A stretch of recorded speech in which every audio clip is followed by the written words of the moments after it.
O nosso bom dia a todos e todas nesta manhã de domingo, em que aqui nos encontramos para o estudo de mais um capítulo do Evangelho segundo o Espiritismo. Hoje o estudo é sobre o capítulo de número 20, cujo título é Os Trabalhadores da Última Hora. Antes de iniciarmos, lembramos aos companheiros e companheiras que a Sociedade Espírita Allan Kardec tem outros e diversos trabalhos que nos oferece o consolo, que nos traz o esclarecimento. Nós temos o trabalho aqui, além do domingo do Evangelho segundo o Espiritismo, nós temos a evangelização de crianças e jovens e o ciclo de paz também. Durante a semana, os passes também, SEAV, as palestras, e que possam todos participar destas bênçãos que esta casa nos oferece. Para que nos preparemos com qualidade, nós escolhemos do próprio capítulo, Os Trabalhadores da Última Hora, nas instruções dos Espíritos, o que Kardec intitula no número 4, A Missão dos Espíritas. É uma mensagem de Erasto, anjo da guarda do médium, e foi ditada em Paris no ano de 1863. Nós vamos ler algumas partes apenas e convidamos a todos depois para que possam ler na íntegra esta belíssima mensagem de Erasto. Nos diz assim: não escutais já o ruído da tempestade que há de arrebatar o velho mundo e abismar no nada o conjunto das iniquidades terrenas? Ah, bendizei o Senhor, vós que haveis posto a vossa fé na sua soberana justiça, e que novos apóstolos da crença revelada pelas proféticas vozes superiores ides pregar um novo dogma da reencarnação e da elevação dos espíritos, conforme tenham cumprido bem ou mal suas missões e suportado suas provas terrestres. Ide, homens, que grandes diante de Deus, mais ditosos do que Tomé, credes sem fazer questão de ver e aceitais os fatos da mediunidade, mesmo quando não tenhais conseguido obtê-los por vós mesmos. Ide, o Espírito de Deus vos conduz. Marcha, pois, avante, falange imponente pela tua fé. Diante de ti, os grandes batalhões dos incrédulos se dissiparão, como a bruma da manhã aos primeiros raios do sol nascente. A fé é a virtude que desloca montanhas, disse Jesus. Todavia, mais pesados do que as maiores montanhas, jazem depositados nos corações dos homens a impureza e todos os vícios que derivam da impureza. Parti então, cheios de coragem, para removerdes esta montanha de iniquidades que as futuras gerações só deverão conhecer como lenda, do mesmo modo que vós, que só muito imperfeitamente conheceis os tempos que antecederam a civilização pagã. Sim, em todos os pontos do globo vão produzir-se as subversões morais e filosóficas.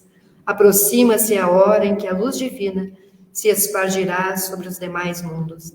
E depois, e levai a palavra divina aos grandes que a desprezarão, aos eruditos que exigirão provas, aos pequenos e simples que a aceitarão, porque principalmente entre os mártires do trabalho desta provação terrena encontrareis fervor e fé. Ide, estes receberão com hinos de gratidão e louvores a Deus a santa consolação que lhes levareis, e baixarão a fronte, rendendo-lhes graças pelas aflições que a terra lhes destina. Arme-se a vossa falange de decisão e coragem. Mãos à obra, o arado está pronto, a terra espera, arai. Ide e agradecei a Deus a gloriosa tarefa que Ele vos confiou. Mas atenção, entre os chamados para o Espiritismo, muitos se transviaram. Reparai, pois, vosso caminho e segui a verdade. Elevemos, então, o nosso pensamento a Deus neste momento, agradecendo com o coração cheio de gratidão pela oportunidade da vida e pelas nossas vidas. Senhor, este instrumento pedagógico que Tu nos possibilita, da reencarnação, como processo de aprendizagem, como forma da Tua misericórdia e do Teu amor, saibamos nós outros aproveitar. Como diz o anjo guardião aqui nesta mensagem, que tenhamos fé, tenhamos coragem, E acima de tudo, Senhor, que as nossas dissipações, que os nossos equívocos não atrapalhem a obra que a terra terá que passar para o mundo de regeneração. Auxilia-nos, Senhor. Dá-nos a fé, a força e a coragem necessárias para que possamos vencer a nós mesmos em primeiro lugar, porque é para nós que devemos apontar todas as armas para abater em nós o orgulho, a vaidade e o egoísmo. Que nos momentos, Senhor, que aqui estivermos estudando este capítulo, pois somos estes trabalhadores da última hora, saibamos aproveitar ao máximo cada lição, cada reflexão, levando neste momento em que o planeta tanto precisa da nossa vibração de amor, da nossa vibração de muita luz, para que ele possa avançar na senda do progresso. E assim, Senhor, pedimos para iniciarmos o nosso trabalho da manhã de hoje. Amparo. Para trabalhar conosco, então, esta manhã, a gente tem a grata satisfação de receber a nossa companheira Ione Kuznikoff, que é trabalhadora da Sociedade Espírita Allan Kardec, atuando nas áreas da mediunidade, estudo e divulgação da doutrina espírita, e atualmente está na segunda vice-presidência da nossa casa. Com a palavra, então, a nossa companheira. Muito obrigada, Solange. Muito bom dia aos que estão presentes aqui, também a todos aqueles que nos assistem de casa. Hoje, embora todos os dias sejam especiais, porque podemos acordar e é mais uma oportunidade de trabalho. E conforme a prece que a Solange fez, aproveitemos a cada momento, cada minuto de nossa existência. Mas quando falei que é um dia especialíssimo, hoje o calendário marca o início da primavera. Então a primavera vem, nós já no caminho, vemos o sol, vemos as árvores, vemos as flores desabrochando, exalando seus perfumes, nos fortalecendo, é Deus nos mostrando. Vejam, tudo isso é para vocês, meus filhos. Naturalmente que chegará o inverno, mas é um ciclo. Chegamos novamente, passamos pelo outono, chegamos na primavera, e assim também é a nossa vida. Horas de alegrias, horas de tristezas, de dificuldades, embora no Evangelho o Espírito amigo diz que as bênçãos são maiores que as dores, e é verdade. Se fizermos uma análise ao longo dessa nossa vida, vamos ver quantos momentos de bênção. E embora as dificuldades sejam uma bênção, porque são uma oportunidade de nos elevarmos, de meditarmos, de ativar a nossa criatividade para encontrarmos soluções. Então, hoje, nós vamos estudar o capítulo 20, os trabalhadores da última hora, considerando essa bela parábola dos trabalhadores da última hora, que nos traz uma lição belíssima e que nos traz simbologias. Nós vamos, para que não se perca essa beleza, nós vamos lê-las. Até porque muitas vezes, embora nós tenhamos o nosso evangelho do lar, não costumemos lê-la, mas é muito importante, então. Então, ela inicia assim: o reino dos céus é semelhante a um pai de família que saiu de madrugada a fim de assalariar trabalhadores para a sua vinha. Tendo convencionado com os trabalhadores que pagaria 1 denário a cada um por dia, mandou-os para a vinha. Saiu de novo à 3ª hora do dia e, vendo outros que se conservavam na praça sem fazer coisa alguma, disse-lhes: ide também vós outros para a minha vinha e vos pagarei o que for razoável. Eles foram. Saiu novamente a hora sexta e a hora nona do dia e fez o mesmo. Ainda encontrou outros que estavam desocupados e disse: por que permaneceis aí o dia inteiro sem trabalhar? Disseram eles, que ninguém nos assalariou. Ele então lhes disse: ide vós também para a minha vinha. Ao cair da tarde, disse o dono da vinha àqueles que cuidava dos seus negócios: chama os trabalhadores e paga-lhes, começando pelos últimos e indo até os primeiros. Aproximando-se, então, os que só a 1/10 hora haviam chegado, receberam 1 denário cada um. Vindo a seu turno, os que tinham sido encontrados em primeiro lugar, julgaram que iam receber mais, porém receberam apenas 1 denário cada um.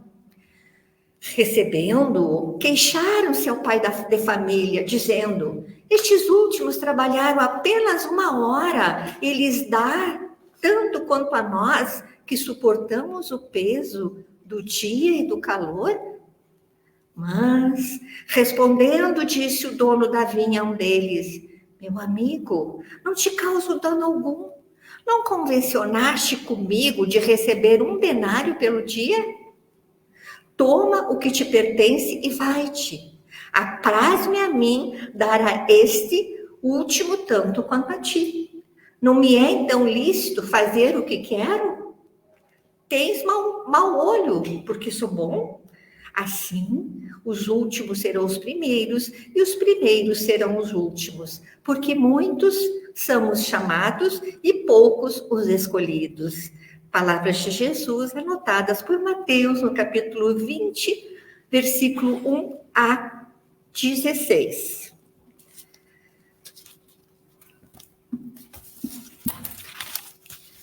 Então, queridos irmãos, fazendo uma análise sobre essa parábola, é preciso entender o teor e o sentido dela, que aparentemente parece injusta. A remuneração igual para jornadas desiguais, pois o senhor da vinha pagou mais ao trabalhador com menos horas trabalhadas. Também nessa parábola, nós temos, na verdade, uma analogia entre a vida material e a vida espiritual. Mas quem é o Senhor da vinha? Quem é o Senhor da vinha? É Deus, Criador de tudo, Criador do universo ou dos universos. Quem é o administrador da vinha? Jesus, que recebeu uma parte desse universo, que é a Terra.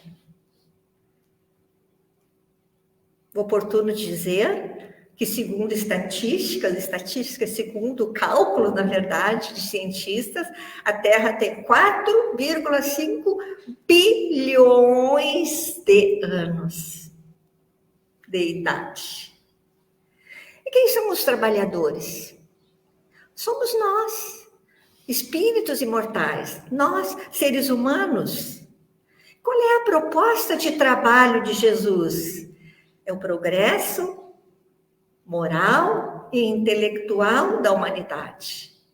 E o que representam as horas? Representam as múltiplas reencarnações. Mas nós precisamos atentar para mais alguma coisa. Qualidade, então nós recebemos as tarefas, nós estamos aqui para trabalhar para o nosso progresso moral e espiritual. As horas representam as múltiplas reencarnações. Tivemos milhares de reencarnações. Cada reencarnação é uma oportunidade de trabalho.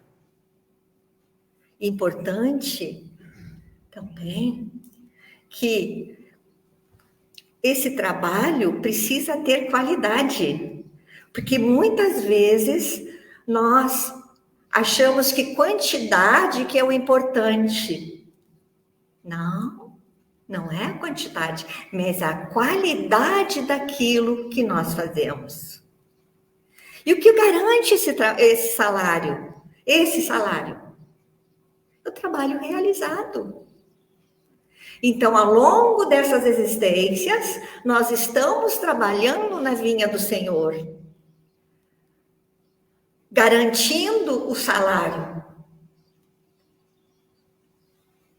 Pelo menos essa é a proposta, mas nem sempre nós garantimos esse salário. Então, como falamos, o que garante o salário é o trabalho realizado. E na contabilidade divina, todo o trabalho, quando os Espíritos dizem que todo o trabalho é útil, todo o trabalho é útil, ainda que cometamos desenganos, aquilo que de útil fizemos vai para a contabilidade divina. Quando nós falamos, sobre a qualidade, não a quantidade, porque muitos, queridos irmãos, nós estamos falando de maneira geral, seja o credo que sigamos. Ouviram o Evangelho, ouviram a proposta de Jesus há mais de 2000 anos. Conhecem, mas não trabalharam para receber o salário. Então, conhecimento acumulado ou aplicado é diferente. Essa é a questão. O conhecimento aplicado, acumulado, tá? Então, muitas vezes, porque nós estamos falando, né, de todos os credos, mas vamos falar do Espiritismo, conhecemos toda a obra, lemos todo o Evangelho, sabemos de cor as questões do Livro dos Espíritos, sabemos de cor. Muito bem. Aplicamos isso porque estamos acumulando. Então, eis a questão. Acumulado não é a mesma coisa que aplicado, porque esse é o objetivo, tá? Aplicar a mensagem do Evangelho de Jesus. Então, ninguém pergunta ao homem no mundo, quando chegamos lá no mundo espiritual, quantos dias desfrutou na Terra, mas sim o que ele fez pelas bênçãos das horas em que foi agraciado pela providência divina. Então, cada hora, cada minuto, cada segundo é uma bênção. Que aproveitamento nós estamos tendo, ou como estamos, na verdade, aproveitando esse tempo? Porque ninguém vai perguntar lá. Outra coisa, quando chegarmos lá, ninguém é chamado a explicar, nenhum de nós vai ser chamado a explicar, além do mundo, quantos princípios teóricos abraçou em matéria da fé, mas é constrangido a esclarecer quanto bem realizou com a religião que lhe clareia o caminho. Isso são palavras de Emmanuel, do livro Refúgio. Quanto bem realizou com a religião que ele está seguindo, que clareia o caminho. Dando prosseguimento à leitura, aqui nós temos uma mensagem do Espírito, vamos ler, Bordeaux, Espírito Protetor, tá? Bordeaux, a mensagem foi ditada em Bordeaux, na cidade de Bordeaux, em 1863. Esse Espírito nos diz o seguinte: os obreiros da última hora têm direito ao salário, mas é preciso que a sua boa vontade o haja conservado à disposição daquele que o tinha de empregar, e que o seu retardamento não seja fruto da preguiça ou da má vontade. Tem ele direito ao salário, porque desde a alvorada esperava com impaciência aquele que por fim o chamaria para o trabalho. Laboriosos, apenas lhe faltava um labor. Se, porém, houvesse negado ao trabalho qualquer hora do dia, se houvesse dito, tenhamos paciência, o repouso me é agradável. Quando soar a última hora, é que será tempo de pensar no salário do dia, que necessidade tenho de me incomodar por um patrão a quem não conheço e não estimo? Quanto mais tarde, melhor. Esse tal, meus amigos, não terá tido o salário do obreiro, mas o salário da preguiça. Então, nós ouvimos muitas vezes, lamentavelmente, essas questões. Vamos deixar para outra existência? Vamos deixar para outra reencarnação?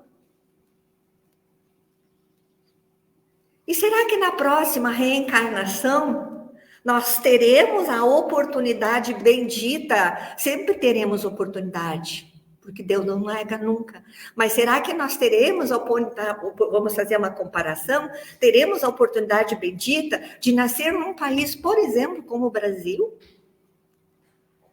Ou nós renasceremos em países onde se guerreia o tempo todo? Isso é muito importante.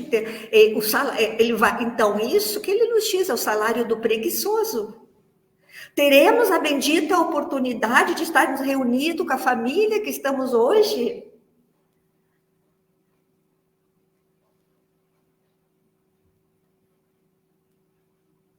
Então, devemos pensar. Alguém vai querer o salário do preguiçoso? É hoje, queridos amigos.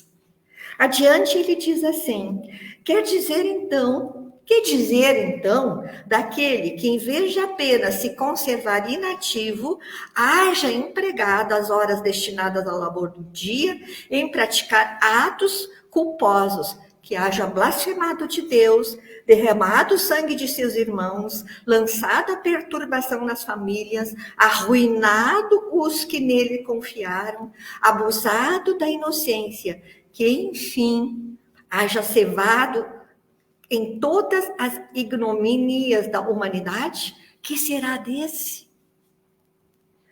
Bastar-lhe-á dizer à última hora, Senhor, empreguei mal o meu tempo, toma-me até o fim do dia, para que eu execute um pouco, embora pouco, da minha tarefa.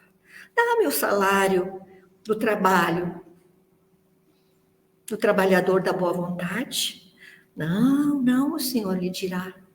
Não tenho presentemente trabalho para te dar.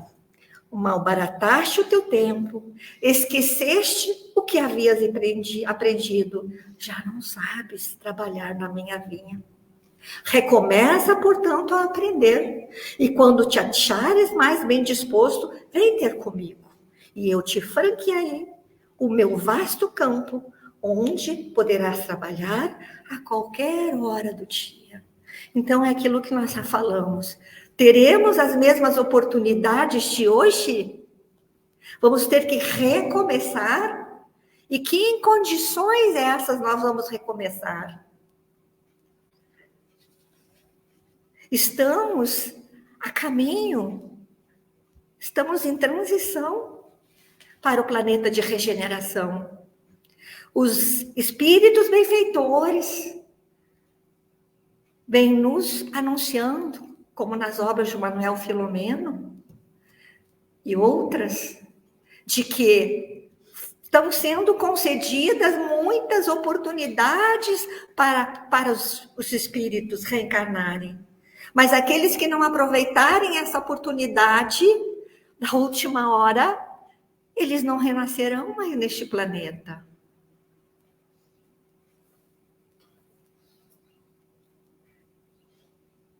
Se estamos ainda num planeta de provas e expiações, a caminho da regeneração, e aí se entende tudo que está acontecendo, sobretudo neste momento no nosso planeta, Mas isso está nos desígnios de Deus. É a reforma da casa. A casa, que é o nosso planeta, está em reforma. E aqueles que não auxiliarem nesta reforma, não se modificarem, não terão oportunidade de renascer neste planeta. E oxalá, pelo menos particularmente, eu quero voltar para esse planeta. Que bom saber, estamos aqui trabalhando para o futuro, porque um dia nós vamos voltar aqui para continuar com a obra inacabada. E o que eu encontrar no futuro vai ser bom ou ruim, porque vai depender de mim, eu falo de nós. Mas, conforme falamos, conforme os Espíritos nos anunciam, muitos terão que retornar ao planeta primitivo. Não é um castigo de Deus, não, queridos irmãos. É da lei. Ele não está se adaptando ao progresso moral. Então, e é uma questão também de afinidade. Não podendo se afinizar com o bem ainda, ele vai retornar para um planeta primitivo. Claro que não vai perder todo o seu conhecimento. Não vai. Então, vai auxiliar aqueles mais atrasados. Mas é muito triste para um espírito que sabe que poderia fazer muito mais. Lemos um depoimento num dos livros do Hermínio de Miranda, que são obras, histórias que os espíritos contaram, em que Hermínio de Miranda gravava as reuniões mediúnicas e depois, então, ele transcreveu tudo para um livro. São 4 livros, se não me engano. E um desses espíritos se comunicou dizendo, né, o grau de dificuldade de adaptação, na verdade, para ele é um castigo, mas não foi um castigo imposto por Deus, foi imposto por ele mesmo. Tá? Porque dentro dele todo o conhecimento estava gravado, que não se perde nada. Então, ele tinha a intuição que ele poderia construir um edifício, mas ele tinha que se limitar a cavar uma caverna, ou buscar uma caverna, por exemplo. E isso causa sofrimento, isso causa dor. Sabe-se que eu posso fazer muito mais, mas eu estou impedido de fazer. Mais adiante, nos diz: bons espíritas, meus bens amados, sois todos obreiros da última hora. Bem orgulhoso seria aquele que dissesse: comecei o trabalho ao alvorecer do dia e só o terminarei ao anoitecer.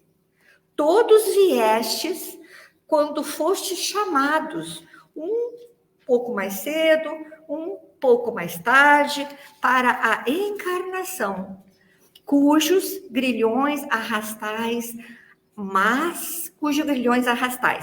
mas há quantos séculos e séculos o Senhor vos chamava para a sua vinha, sem que quisesseis penetrar nela. Eis-vos no momento de embolsar o salário. Empregai bem a hora que vos resta, e não esqueçais nunca que a vossa existência, por longa que vos pareça, mais não é do que um instante fugitivo na imensidade dos tempos que formam para vós a eternidade. Constantino, Espírito Protetor, Bordeaux, 1863. Trouxemos também do livro Pão Nosso, uma mensagem de Emmanuel, capítulo 29, a vinha. Ele coloca, então,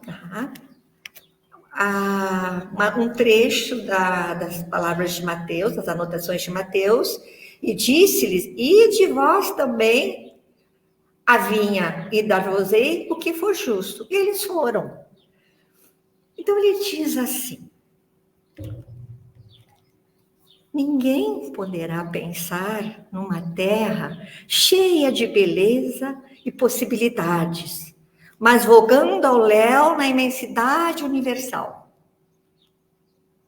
O planeta não é um barco desgovernado.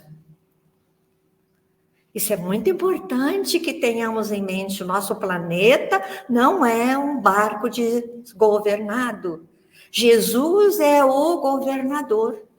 E tudo que está ocorrendo, e nós estamos vendo que hoje, não pensávamos, particularmente eu não pensava, chegaria a testemunhar aquilo que já foi previsto, que foi previsto pelos profetas, por Jesus e hoje pelos próprios cientistas.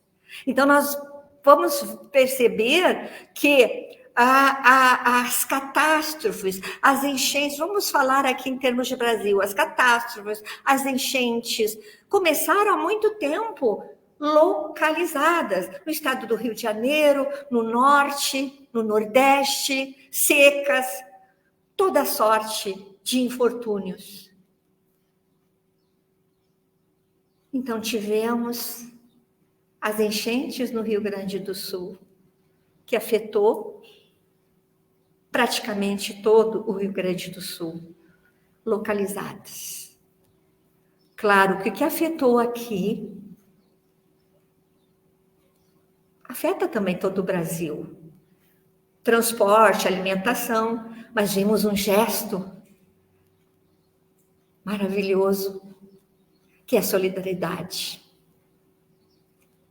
Agora, vejamos que estão acontecendo as queimadas no nosso planeta, no nosso Brasil, na Amazônia, que é considerado o pulmão do planeta. E já não é localizado, não. A fumaça está atingindo Porto Alegre, a fumaça está atingindo o Rio Grande do Sul.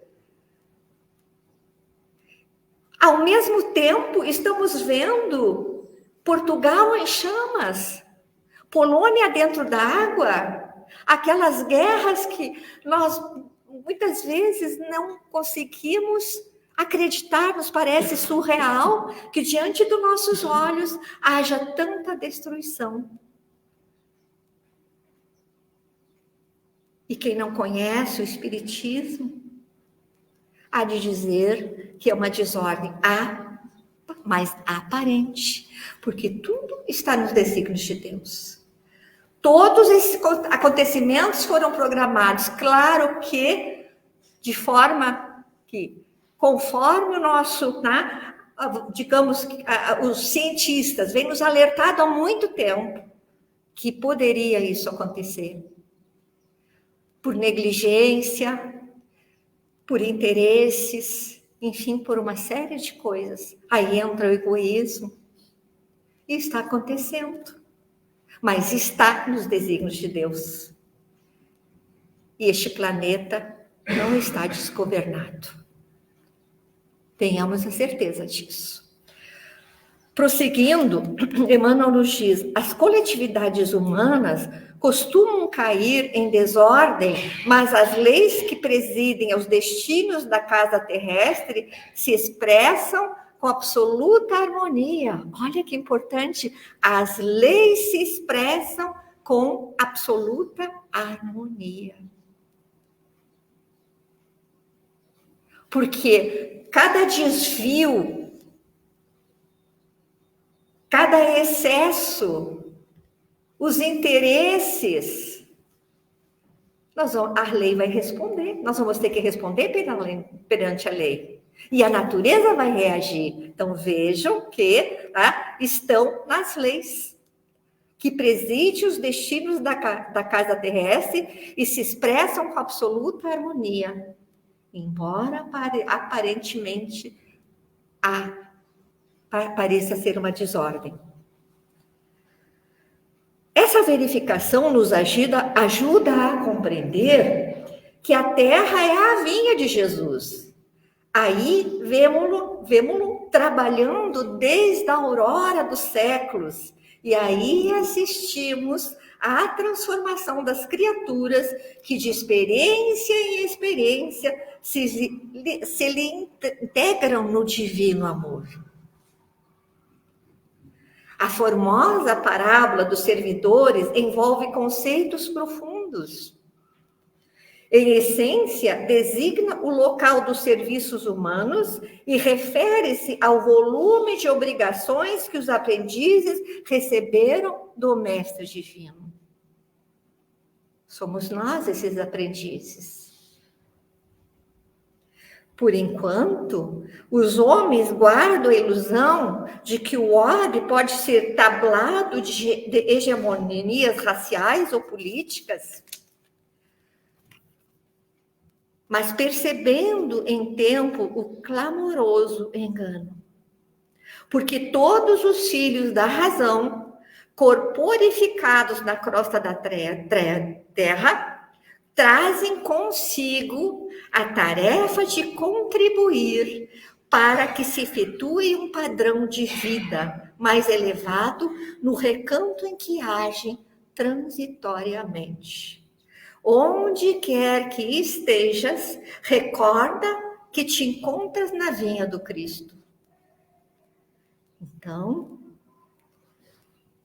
cabe a cada um de nós, e veja que a natureza contribui para esse progresso. Cabe a cada um de nós a tarefa da evolução do nosso planeta. Então, o homem, pela sua ganância, pelos seus interesses, está retardando esse progresso, mas ele vai acontecer.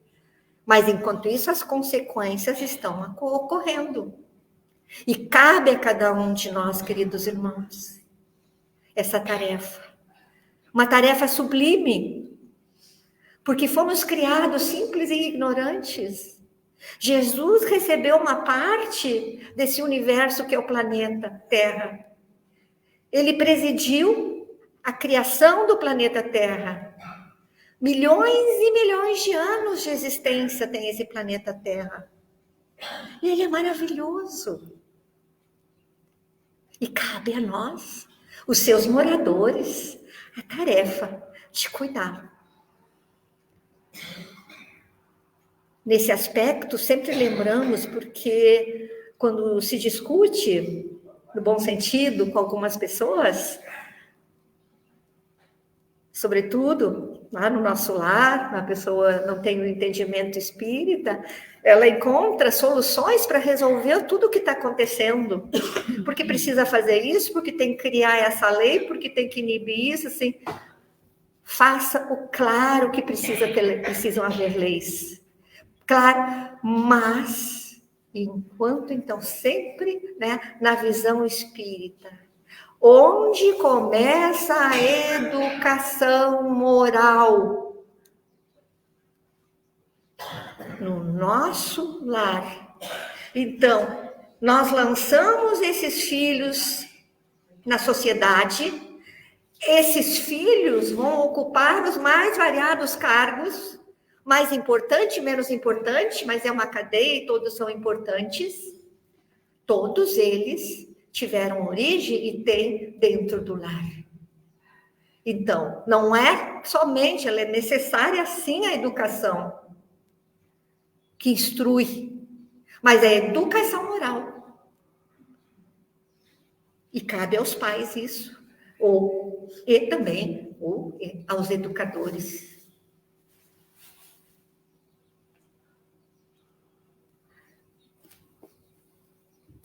Continuando, então, com o nosso evangelho, tem também todas são importantes, mas nós Escolhemos algumas, porque o tempo não nos permite lê-las todas.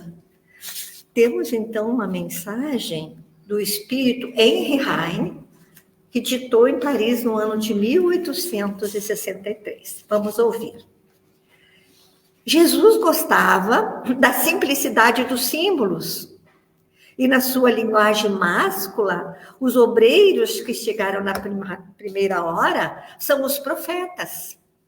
Moisés e todos os iniciadores que marcaram as etapas do progresso, os quais continuaram a ser assinalados através dos séculos pelos apóstolos, pelos mártires, pelos pais da igreja, pelos sábios, pelos filósofos e, finalmente, pelos espíritas.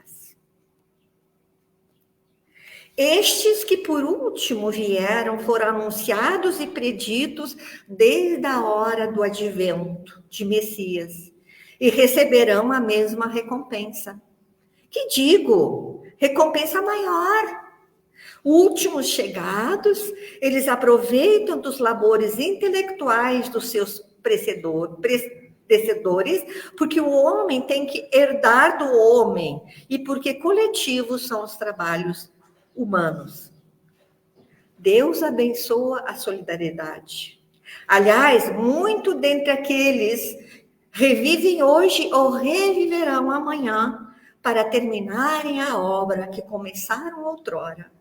Mais de um patriarca, mais de um profeta, mais de um discípulo de Jesus, de Cristo, mais de um propagador da fé cristã se encontram no meio deles. Porém, mais esclarecidos, mais adiantados, trabalhando não na base, e sim na cumeira do edifício. Receberão, pois, salário proporcionado ao valor da obra. Então, estes profetas, estes que nos precederam, eles estão, ou já reencarnaram, ou estão, aliás, se não me também, mas creio que em outras obras nós vamos encontrar Ivone Pereira defasando o invisível ou recordações da mediunidade, em outras obras cujo nome não lembro no momento, em que esses espíritos, esses profetas, esses que auxiliaram no progresso do planeta, estão reencarnando para nos auxiliar, para auxiliar o nosso progresso. Vejam, quando ele diz, porque os homens têm de herdar do homem e porque coletivos são os trabalhos humanos. Então, eles iniciaram a obra, retornaram ao mundo espiritual, nós voltamos ao mundo espiritual, claro, várias vezes, e qual é o objetivo? Prosseguir na obra que eles iniciaram. E hoje eles estão vindo. Não lembro para citar alguns nomes, mas vários espíritos, vários missionários. Mas me vem um nome agora, entre eles, e a Ivone Pereira, que relata em Recordações da Mediunidade, Chopin. Porque a arte também nos eleva. A arte nos mostra o caminho para Deus. Nós podemos divulgar a doutrina espírita pela arte, como nós divulgamos aqui. No Dígia, não é verdade? Os teatros. Então, nesse livro, Chopin diz, não sei se já está reencarnado, mas que ele reencarnaria. Não vinha com a tarefa de trabalhar na música, porque em encarnações anteriores ele havia trabalhado com a música e que a tarefa dele hoje seria diferente. E tantos outros. Emmanuel dizem que já está reencarnado. Então, Chico Xavier voltou para o mundo espiritual, Emmanuel está aqui, e nós trocamos, eles nos auxiliam de lá para cá, na nossa tarefa. E como se dá, né? Quando esse espírito Henry nos diz, pela reencarnação, pela oportunidade bendita da reencarnação. Ele nos diz assim: o belo dogma da reencarnação eterniza e precisa a filiação espiritual. Chamado a prestar contas do seu mandato terreno, o espírito se apercebe da continuidade da tarefa interrompida, mas sempre tomada. Eis aí a bondade de Deus, a justiça de Deus, a bondade infinita que nos oportuniza a retomada da tarefa que foi interrompida ou que deve ser continuada. Ele vê, sente que apanhou de passagem o pensamento dos que o precederam. Entra de novo na liça, no trabalho, amadurecido pela experiência, para avançar mais. E todos os trabalhadores da primeira e da última hora, com os olhos bem abertos sobre a profunda justiça de Deus, não mais murmuram, adoram. Tal dos verdadeiros sentidos desta parábola, que encerra como todas as que Jesus se utilizou, falando ao povo, o germe do futuro e também sob todas as formas, sob todas as imagens, a revelação da magnífica unidade que harmoniza todas as coisas no universo, da solidariedade que liga todos os seres presentes ao passado e ao futuro. Não é maravilhoso isso, ter esse conhecimento? A unidade, a solidariedade que nos liga no passado, presente, futuro. Isso é um estímulo diante das dificuldades que todos nós passamos, desses momentos, porque mesmo acontecendo guerras lá em outro país, elas nos afetam. Enfim, mas a solidariedade, a unidade, porque tudo vem de Deus. Unidade, solidariedade. Nós trouxemos também, sobre esse assunto, Joana de Ângeles, que particularmente nós recomendamos e particularmente apreciamos muito esta obra. Joana de Ângeles, ela traz capítulos do Evangelho segundo o Espiritismo, alguns itens, e faz, então, amplia esse assunto.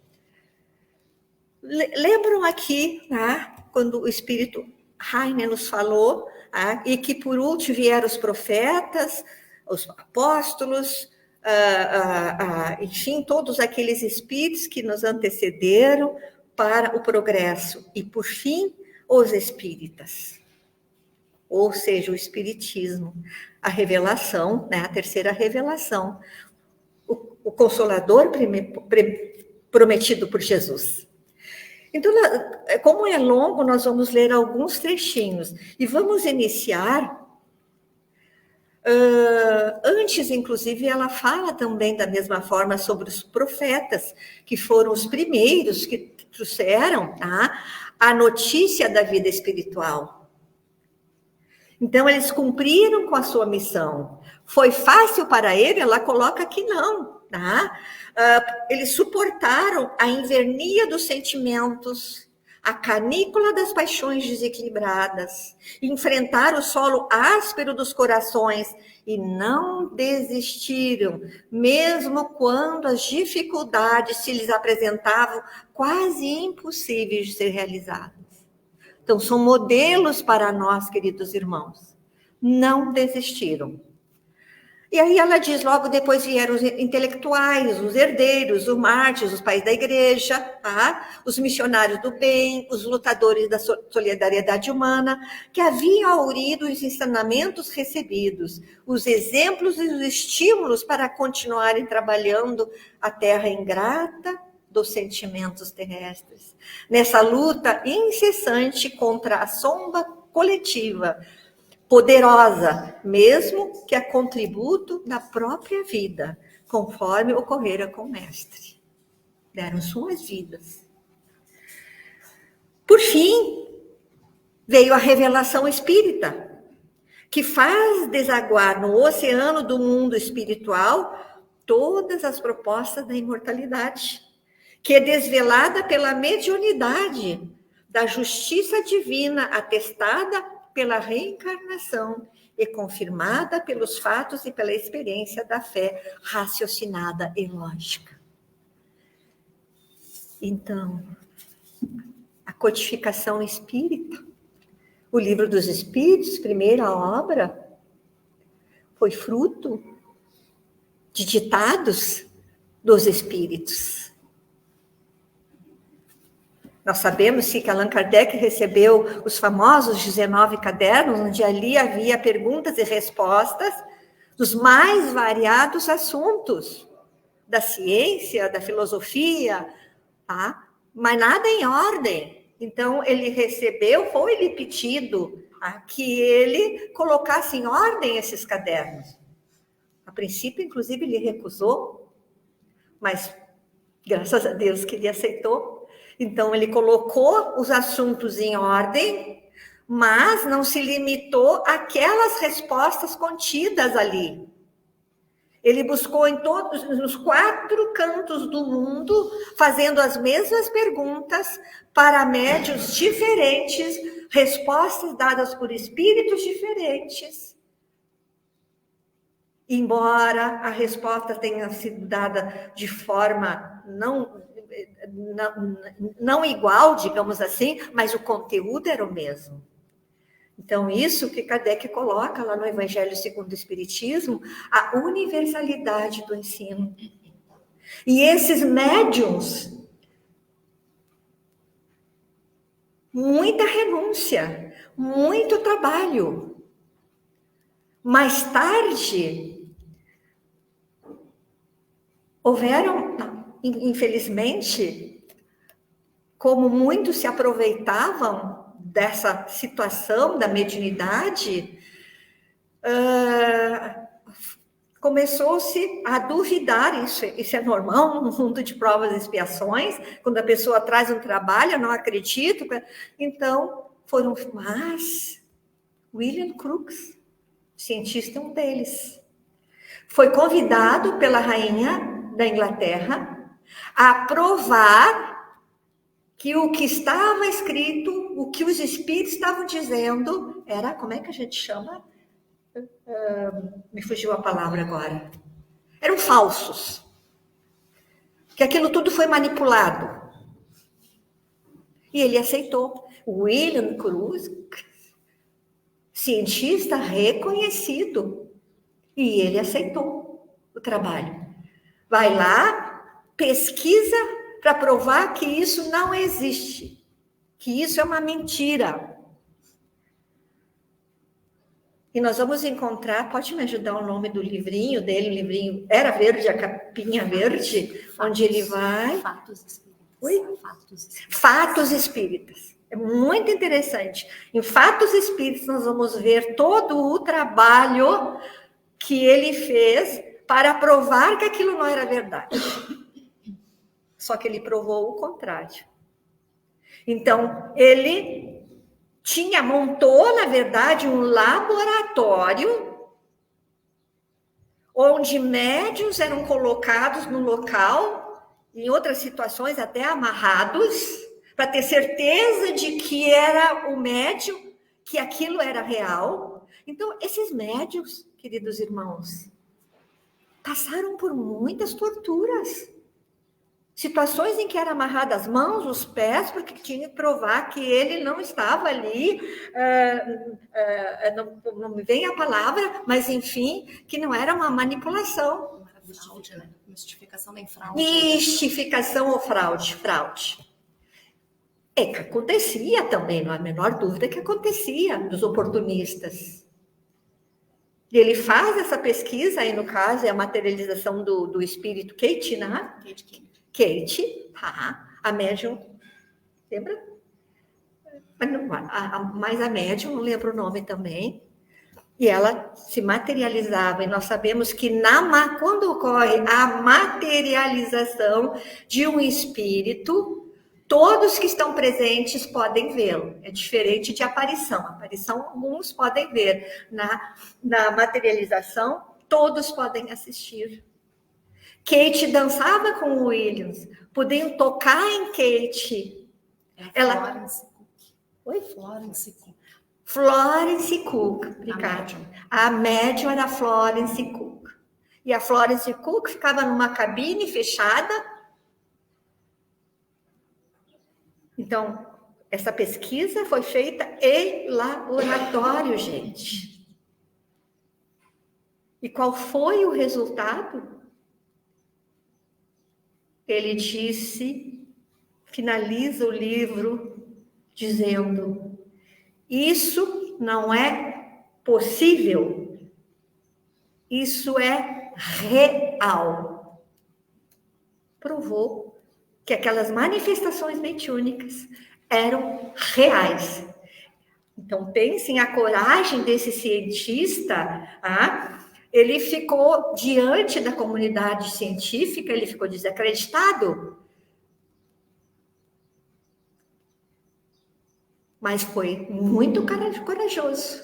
Aí depois, ao longo, nós tivemos outros cientistas, inclusive Ernesto Bozano, céticos, mas que foram pesquisar, buscar, conhecer as pesquisas dos pesquisadores, desculpe a redundância, desse trabalho. Então, quando ela nos diz, a mediunidade, ela veio para nos trazer a revelação. O tempo já está se esgotando, eu vou ver mais, eu tinha mais um pouco aqui.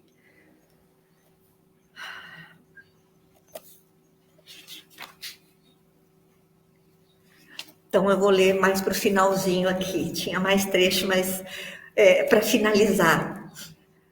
Ela nos diz assim, Joana: cabe neste momento graves compromissos que não podem e não devem ser postergados, quais sejam os de proclamar a era nova e demonstrar pela lógica e pelo bom senso, assim como através dos fatos da mediunidade dignificada, a existência do mundo causal, a anterioridade do espírito ao corpo, os incomparáveis recursos saudáveis, defluentes da conduta correta, dos pensamentos edificantes, da ação do bem ininterrupto.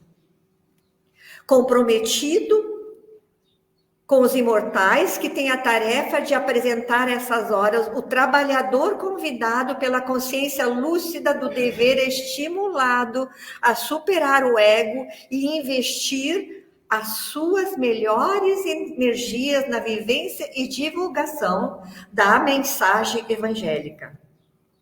E ela encerra: é inevitável, portanto, que os últimos sejam os primeiros sejam os últimos, conforme expressou Jesus na sua delicada parábola. Queridos irmãos, que fique então para nossa profunda reflexão. Desejamos a todos um excelente domingo, um bom retorno, com um abraço carinhoso. Obrigada.